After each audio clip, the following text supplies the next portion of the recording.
Colombian President Gustavo Petro said he will declare a state of emergency following a state of guerrilla attacks in the country's northeast that has killed dozens of people and forced thousands to flee their homes. The measure will go into effect after a decree is signed by the president and his cabinet, but it can also be invalidated by Colombia's constitutional court. Mr. Petro had warned that his nation's military would take offensive actions against the National Liberation Army after the rebels known as the ELN unleashed a wave of attacks in Colombia's Catatumbo region, in which at least 80 people have been killed.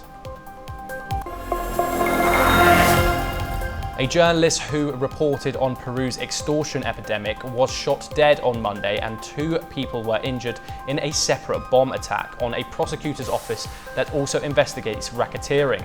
Gaston Medina, the owner and editor of a regional TV channel, was gunned down as he was leaving his house in the south-central city of Ica. He was shot multiple times by gunmen and declared dead on his arrival at the hospital. Medina had reported, among other issues, on the growing problem of racketeering by criminal gangs who threatened bus drivers, shopkeepers, hairdressers, and even teachers if they did not pay protection money. Argentina posted a record $18.9 billion trade surplus for 2024, according to official data released on Monday, which largely coincides with Libertarian President Javier Milei's first full year on the job. Since he took office in late 2023, Milei has bet on boosting grains and energy exports, along with slashing public spending in a bid to run away inflation in South America's second biggest economy. The agro-exporting country's previous biggest trade surplus was for a figure of $16.8 billion in 2009.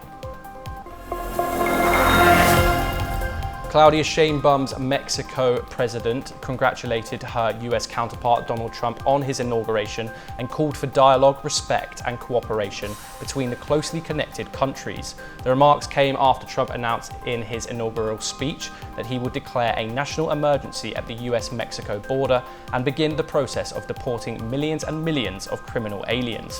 Sheinbaum said earlier that her government was prepared to receive Mexicans expelled by the United States. Sheinbaum's predecessor, Andres Manuel Lopez Obrador, had cordial relations with Trump during the Republicans' first term, despite his harsh campaign rhetoric that described Mexican immigrants broadly as rapists and drug dealers. President Nayib Bukele, a staunch supporter of Bitcoin, has maintained his pro-crypto stance despite criticism and international pressures. El Salvador has continued to aggressively accumulate Bitcoin. The Latin American country's National Bitcoin Office stated that it had added 11 Bitcoins worth over $1 million to its shareholdings. The announcement follows El Salvador promising the International Monetary Fund that it would scale down its BTC adoption in exchange for a $1.4 billion loan back in December 24, with IMF demanding El Salvador make the private sector's acceptance of Bitcoin voluntary and reduce public sector's involvement in Bitcoin-related economic activities.